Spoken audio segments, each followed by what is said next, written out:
Whatever brought you here today, stay with this video for a few minutes. Because if you want to stop worrying about money, the first question may not be how to make more of it.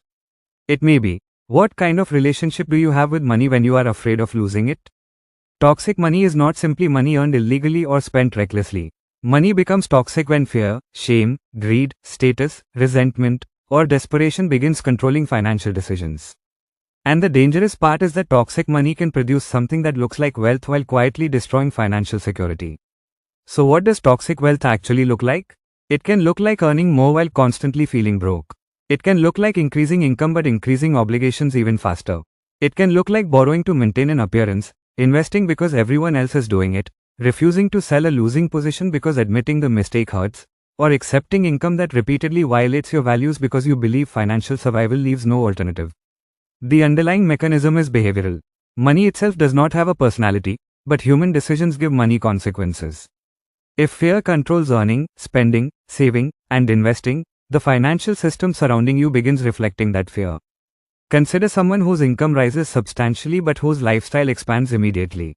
Better housing, more subscriptions, larger purchases, more debt obligations, and greater social expectations can consume the additional income. The person has become richer in earnings but poorer in flexibility. This is why income and financial security are not the same thing. Then comes the question many people avoid: how much money is actually enough? There is no universal number because the answer depends on essential expenses, debt, dependence, location, health, earning ability, and financial goals. But one principle is universal: the less of your income that is permanently committed to obligations, the more freedom you retain when circumstances change. That is where cash flow becomes more important than appearances. Suppose your income increases but your fixed expenses rise almost equally. Your financial runway may barely improve.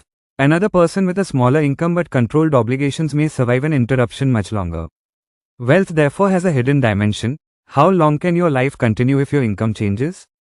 This also explains why emergency savings matter. An emergency fund is not merely money sitting idle, it is a buffer between an unexpected event and a forced financial decision. Without liquidity, a temporary income disruption can become expensive debt, a distressed investment sale, or dependence on someone else. But toxic money has another source: the belief that more money automatically removes anxiety. Psychology shows why that belief can fail. If financial fear is never examined, increasing wealth can simply increase the amount a person feels they must protect. The target moves. A modest income once felt sufficient, later, a larger income becomes the minimum acceptable level. Wealth increases, but psychological safety does not. This is why comparing yourself with others can become financially dangerous. Modern digital environments constantly expose people to lifestyles they cannot fully see behind the screen. The visible purchase hides the invisible debt, inheritance, business structure, family support, or financial risk behind it. Comparing your real balance sheet with someone else's public image is not financial analysis. Technology makes this problem even more complicated. Artificial intelligence and automation are changing how businesses produce, how professionals work, and which skills command economic value. That means financial resilience cannot depend entirely on one current job description. A person who continuously learns can protect earning capacity more effectively than someone who assumes today's skills will remain valuable forever. So what should replace toxic money habits? The answer is not simply extreme saving. It is alignment. Your earning strategy should align with your abilities and values. Your spending should align with what genuinely improves your life. Your investing should align with your risk capacity and time horizon. Your debt should remain understandable and manageable. Your education should increase your ability to adapt. And your lifestyle should leave enough flexibility that one financial shock does not control every decision that follows. Health belongs in this equation too. If exhaustion, poor physical condition, or chronic stress reduces your ability to work and think clearly, the financial consequences can extend far beyond medical expenses. Protecting physical capacity is therefore also a form of protecting earning capacity and independence. Relationships matter for the same reason. Financial secrecy, status competition, and constant arguments about spending can turn money into a source of emotional instability inside a household. Honest communication about expectations, obligations, savings, and priorities can prevent financial problems from becoming relationship problems. And this is where the idea of toxic wealth becomes deeper. A person can accumulate assets while becoming less generous, less peaceful, less trustworthy, and more frightened of losing everything. That is wealth growing in one dimension while shrinking in another.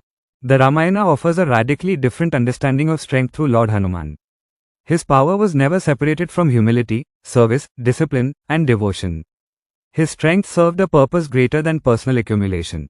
Applied to money, that principle changes the question from, how much can I possess, to, what kind of person does my relationship with money make me? That question has practical financial consequences. If money makes you more disciplined, more prepared, more capable of helping your family, more independent, and more generous without destroying your own stability, wealth is serving you. If money makes you permanently anxious, deceptive, compulsive, indebted, envious, or dependent on appearances, the problem is no longer simply the amount of money you have. The Bhagavad Gita's emphasis on disciplined action without attachment to outcomes offers another useful perspective.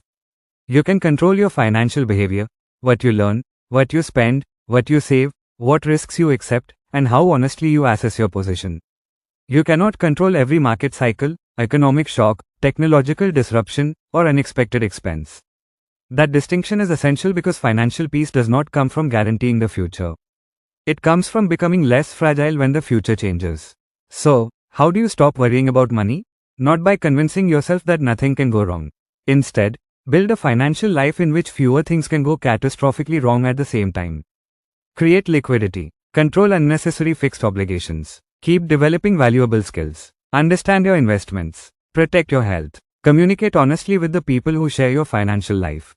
And examine the emotions driving your decisions before those emotions become expensive. Toxic money creates toxic wealth because unhealthy financial behavior reproduces itself. But disciplined money can reproduce something entirely different: flexibility, resilience, independence, service, and peace. That is the deeper meaning of never worry about money again. It does not mean becoming certain that you will always have more money. It means becoming strong enough that uncertainty no longer dictates who you are. And that is where devotion to Lord Hanuman becomes practical. Let courage help you face your numbers honestly. Let discipline protect your habits when emotions demand shortcuts. Let humility keep you learning. Let gratitude prevent abundance from becoming entitlement. Let devotion remind you that money is a tool, not your identity. Then wealth becomes more than accumulation. It becomes the ability to stand steadily when circumstances change, without fear controlling your choices, without greed defining your success, and without money becoming toxic enough to poison the life it was supposed to support. Jai Hanuman.